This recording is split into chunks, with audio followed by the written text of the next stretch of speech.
चलिए शुरू करते हैं आज की कहानी। कहानी का नाम है तिरछा महल, एक बंद दरवाजा, अनंत रहस्य और रहस्यमयी निमंत्रण। तो जानते हैं कहानी में क्या हुआ। सालों से वीरान पड़ा एक पुराना महल शहर से दूर एक पहाड़ी पर स्थित था। तिरछा महल।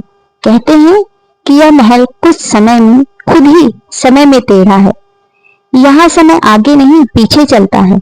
जिसने भी अंदर कदम रखा या तो वह कभी लौट कर नहीं आया या अगर आया तो पहचान में नहीं आया। शिवा एक युवा जर्नलिस्ट था जो रहस्यमय जगहों और पौराणिक किलों की सच्चाई को उजागर करता था। एक दिन उसके ईमेल में एक अनाम निमंत्रण आया। अगर तुम सच्चाई के करीब जाना चाहते हो तो तिरछे महल का दरवाजा खटखटाओ, लेकिन एक बार में एक ही दरवाजा खोलना, बाकी दरवाजे खुद खुल जाएंगे। चलो। पहला दरवाजा, समय का खंडहर। शिवा ने अपने कैमरे और उपकरण उठाए और महल की ओर निकल पड़ा। रास्ते में गांव वालों ने उसे बहुत मना किया। साहब, वो महल नहीं, मौत का दरवाजा है। शिवा हंस पड़ा। मौत को नहीं, मैं सच्चाई को ढूंढता हूँ। महल के मुख्य दरवाजे पर एक शिलालेख था, जो समय को बदल दे वो ही सच्चाई जान पाएगा।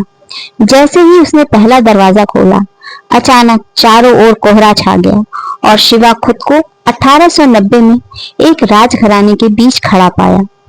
हर कोई उसे कुमार अर्जुन कहकर बुला रहा था। दूसरा दरवाजा, मृत आत्माओं की बैठक। वो कुछ समझ पाता इससे पहले ही एक आवाज आई, राजकुमार, आपको सभा में बुलाया गया है। सभा कक्ष में घुसते ही शिवा की आंखें फटी की फटी रह गईं। वहां कोई जीवित व्यक्ति नहीं था। हर कोई पारदर्शी धुंधले चेहरे वाला था, जैसे आत्माएं हैं। एक बुजुर्ग आत्मा बोली, चौथा दरवाजा खोलने की कोशिश करोगे? तुम असली नहीं हो, लेकिन अगर तुम चौथा दरवाजा खोलने की कोशिश करोगे तो तुम्हारी आत्मा हमेशा के लिए यहीं कैद हो जाएगी। शिवा चौंक गया। उसे तो अब तक सिर्फ एक ही दरवाजा दिखा था।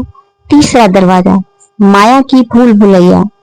अब महल ने उसे अंदर खींच लिया था। शिवा को लग रहा था कि वो खुद पर नियंत्रण खो रहा है। एक जादुई दर्पण ने उसे एक रास्ता दिखाया, एक और दरवाजा, मगर तिरछा।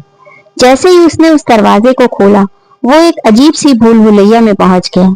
यहाँ सामने दिशा दोनों ही मायने नहीं रखती थी। हर मोड़ पर उसका सामना एक हमशक्ल से होता, मगर वो खतरनाक होता।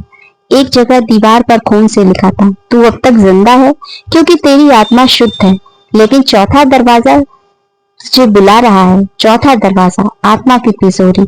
अंततः वो उस दरवाजे के पास पहुंचा, जो न सोने का था न लोहे का था, बना था यादों और भावनाओं से।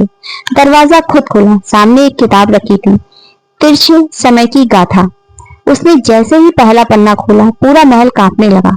एक के बाद एक आत्माएं प्रकट होने लगी। कोई सैनिक, कोई रानी, कोई सेवक और एक लड़की अनन्या। अनन्या शिवा के पास आई और बोली, मैं तुम्हारी आत्मा हूँ। पिछले जन्म में तुम यहीं मारे गए थे और अब तुम सच के करीब हो। तो फैसला तुम्हारा है, या तो हम सबको मुक्ति दो या लौट जाओ और कभी ये राज न खोलो। अंतिम दरवाजा, मुक्ति या मृत्यु। शिवा ने अनन्या की ओर देखा। उसकी आंखों में सच्चाई और दर्द था। उसने किताब बंद की और कहा, मैं डरकर नहीं आया था, अब वापस भी नहीं जाऊंगा। अगर मेरी आत्मा ही इस सब की कुंजी है तो इसे खोलो। अचानक दरवाजा खुला और एक तेज रोशनी में सब कुछ समा गया। आज का दिन सब बदल गया। सुबह अखबारों में एक हेडलाइन थी, तिरछा महल अब नहीं रहा। वहां आज एक नया मंदिर और आत्माओं के मोक्ष के लिए। अब वहां क्या हो गया? एक नया मंदिर हो गया। शिवा, वो अब कहाँ है किसी को नहीं पता, लेकिन गांव वाले कहते हैं कि हर पूर्णिमा को एक रोशनी उस पहाड़ी से निकलती है और एक आवाज सुनाई देती है। हर दरवाजा डरावना नहीं होता, कुछ दरवाजे मोक्ष की ओर ले जाते हैं। तो आपको कहानी कैसी लगी? Please like, share and subscribe to my channel और मिलते हैं किसी नए वीडियो में नई कहानी के साथ।